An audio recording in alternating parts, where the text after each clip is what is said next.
Hey everyone, welcome back to Triple Goddess Soapery. My name is Angela, and today we are going to walk through the making of Beltane.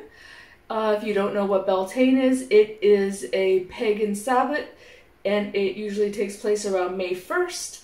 I like to call it May Day. It's one of my favorite times of year, one of my favorite days of the year, because I am an accountant in Canada by trade. So it is the first day after tax season and best day ever next to Christmas Day. So anyway, let's get to it and go through the making of Beltane. See you soon. Hey everyone, welcome back. We are making Beltane, which is one of my favorite soaps. It's absolutely gorgeous. It's also one of my favorite holidays, like I said, because I'm an accountant. And we're just jumping right in here. So I have my signature mix. And this recipe I always have linked down below. It is olive oil, coconut oil, palm, hemp seed, oil, shea butter, and castor. And I've also added in there some kale and clay, as well as goat milk powder. Two of my favorite things to add to soap, and basically all of my soaps are milk and clay soaps.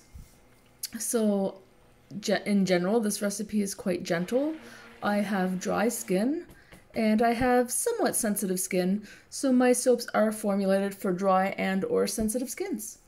So we're just going to get this all mixed up in the oils first, and then we'll add the lye water. But if you are curious about Beltane, it is a pagan holiday, and it's one of the 8 Sabbats, which are eight pagan holidays that are on the wheel of the year.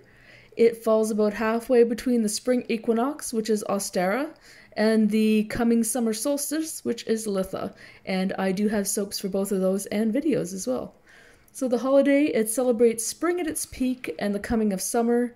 It also sometimes goes by the name May Day, which I've always called it because May Day is very exciting for me. It's also very much associated with fertility. The festival is often commemorated with bonfires, maypoles, dancing, and performing fertility rituals. Basically, most pagan holidays are based around food and food, sex, drugs, rock and roll. Maybe not so much the drugs and rock and roll back in the day.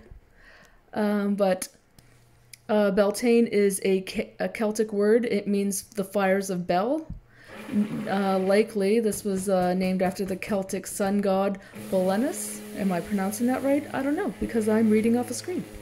If you know how to pronounce it, feel free to correct me below in the comments. The Celts used to light 2 bonfires because they believed it would purify themselves as well as increase their fertility.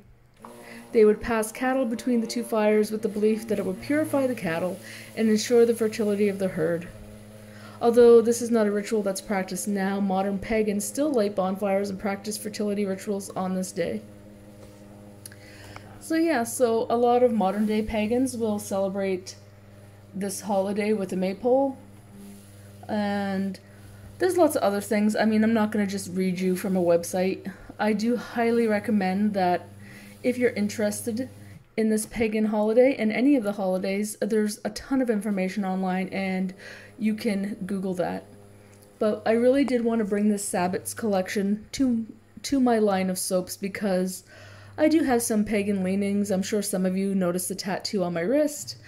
And my name of my shop is Triple Goddess Soapery, so that gives you a little bit of a hint.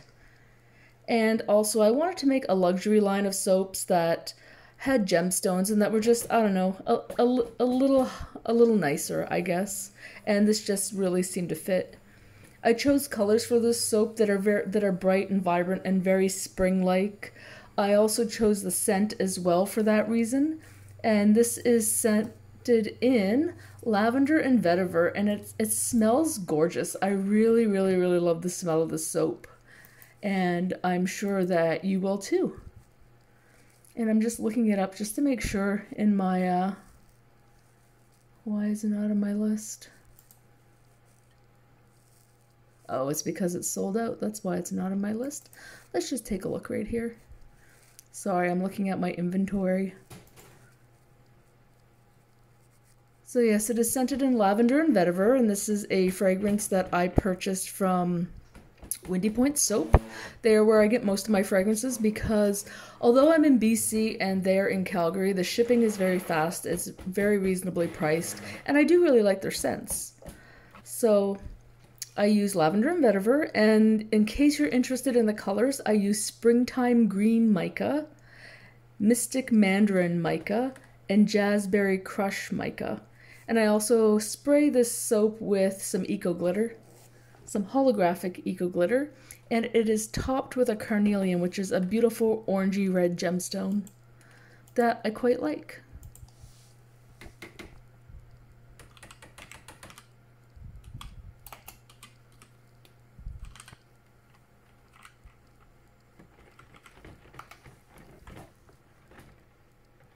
In case you're interested in some of the properties of carnelian, which of course you can Google and find tons more information, but it is considered a stabilizing stone.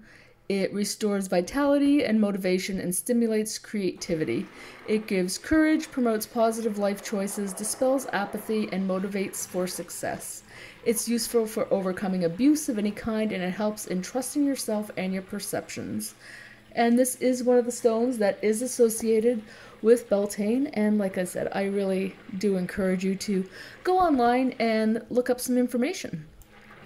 So each of these soaps will have a carnelian on top, and obviously you should take the carnelian off before you use this. And actually I am sold out of this soap right now. I had only made 10 bars just to test it out, and Crafty's Crystals in Parksville, British Columbia has all of my bars if she has any left.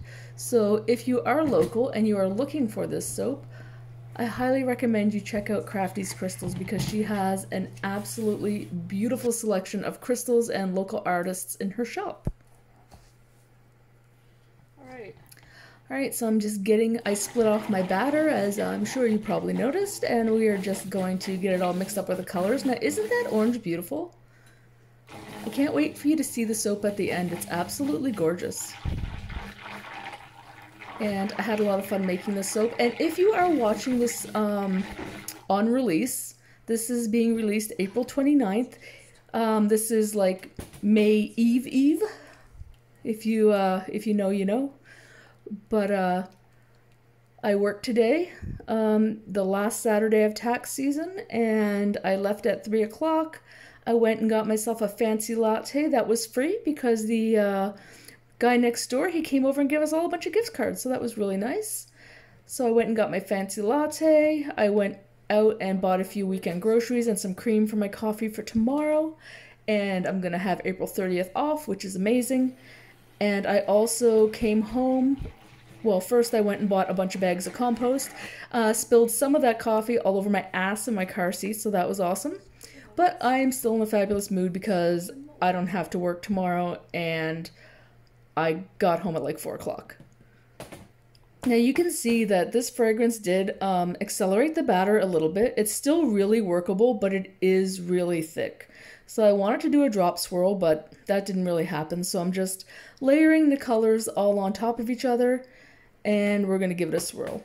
So yeah, anyway, I was saying I got my bags of compost, and I came home, and I did a bunch of weeding out in my garden, and it was fabulous. And tomorrow I'm going to plant out a bunch of stuff, and it's going to be great. It's going to be a wonderful day off. Planting and sowing seeds is definitely something that is a tradition for Beltane. And generally on May 1st, I do a lot of gardening because I have the day off, which I don't have the day off this year, but I'll have May 2nd, close enough. And yeah, I try and get outside, do as much gardening as I can, and just really enjoy the day. Alright, so we've got all of our gorgeous spring colors into the mold, and get it all smashed down, and then we'll give it a good swirl, and then I'm gonna get to doing a bit of a design on the top and getting my stones ready. So yeah, I know I'm kind of like waffling back and forth between tax season and soap making, but I'm just very excited that tax season is almost over, and it's been a really good tax season. It's always a lot of work, but the firm that I work at now is definitely a lot less hours than I'm used to the last, I don't know, 20 years of my career, so it's been pretty fabulous. and we're very caught up, and it's going to be great to have a day off and stop working weekends. Might even start working 4 days a week soon and be able to start investing more time into my soap business. I do have a market at Woodgrove Mall on May 13th. It's called the Mother's Day Market, and that is the first market of the season, and I'll be doing 1 or 2 markets every month, hopefully right through till December. I haven't secured a market yet for September, October, November. I'm hoping that I will attend the German Cultural Center market again in early December this year. We shall see. And I do plan on remaking this soap as well as all of the Sabbat soaps really soon, like within the next month or so that I can have them available hopefully for the July market, because I'm doing the it's a market in a new set of garden. It's a 3-day market, and it's an absolutely beautiful market, and I'm really excited for that.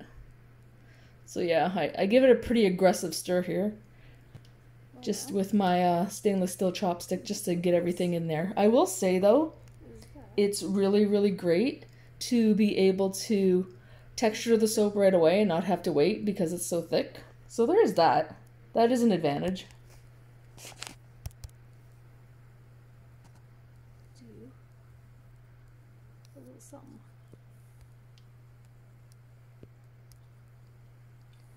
Just using the old trusty butter knife to give it a bit of a swirl and some texture. Nice and simple. I really like the swirl on this a lot. And like I said, although it's quite thick, I actually really prefer working with the batter when it's like this, because it's just, you don't waste time just standing around and waiting and waiting and waiting. And I tend to be very impatient, especially if I'm piping soap, and even though I tell people to be patient, I don't follow that advice. And I always end up piping my soap when it's still a little too loose. So yeah. I think that this batter would probably make a really good candidate, because like it thickened up, but it didn't thicken up so much that it wasn't workable, and I think it would be really good to pipe with this fragrance, but I don't know. I don't know that for sure. I have never successfully piped a batter with a really good solid batter in the bag. It's always been kind of runny, and that is entirely my fault. Alright, so I got my little bag of carnelians. And while I did bring these in from overseas, I do plan on sourcing my gemstones locally, or as local as I can, going forward.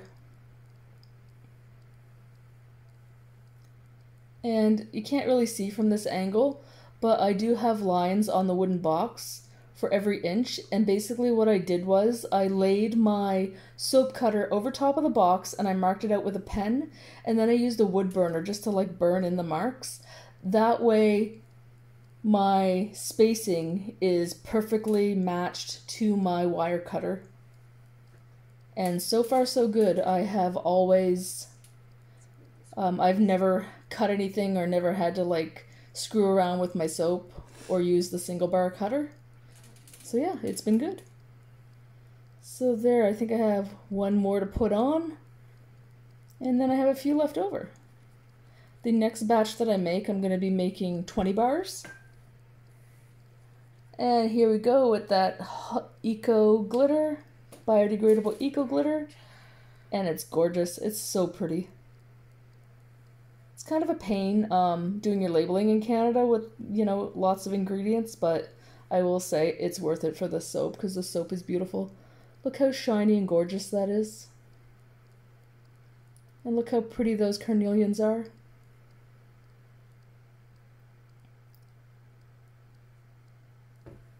And about 24 hours later, this soap was ready to cut. Here are some beautiful pictures of the bar, or the loaf, I mean. Look how pretty those are. I wasn't sure how good this was going to turn out because the batter had thickened, but it actually came out really, really nice, and I'm very happy with it. So here we go with the cut, and I'll be quiet so you can hear it. And here we're just going to line it up just a little bit, and perfect, there we go.